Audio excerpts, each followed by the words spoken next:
फुलसोंगी central बँकेत कर्मचाऱ्याचे वृद्ध महिलेसोबत गैरवर्तन, वृद्ध महिलेच्या मुलासह शाखेत ठिय्या।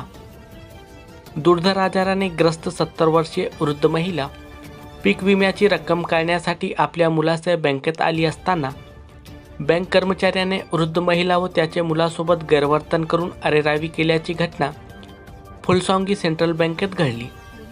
या प्रकरणी संतप्त झालेल्या मुलाने त्या कर्मचाऱ्यावर कारवाई करून न्याय देण्याची मागणीसाठी वृद्ध आईसोबत बँकेतच ठिय्या दिला। शकुंतला उभारे व अंकुश उभारे असे त्या वृद्ध महिला व त्याचे मुलाचे नाव आहे। या प्रकरणी बँकेत एकच खळबळ उडाली। या घटनेत अखेर बँक व्यवस्थापकाने मध्यस्थी केल्याने वाद निवडला। काय झालं सांगा। आज मी सेंट्रल बँक मध्ये फुलसोंगीला आलेला, माझ्या आईचा विमा आलेला आहे 21,000 रुपये।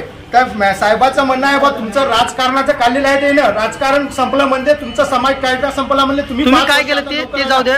माझा मी आईचा हाताचा वगैरे आईचा जे हे होता अंगठ्याचा ते थंबचा खाली करायला गेलो तर साहेब तसे म्हणले बा तुम्हाला बा तुमचं राजकारणाचं संपलं, तुम्ही राजकारणामध्ये तुम्ही हे करू नका, 5 वर्ष नागरिक आहात तुम्ही काय विकत घेतली नाही बँक, असा विषय आहे। अरे रवी केली, अरे रवी केलेली आहे। आईला मी मतारीला म्हणले मतारी तू बाजूला होय सरळ विषय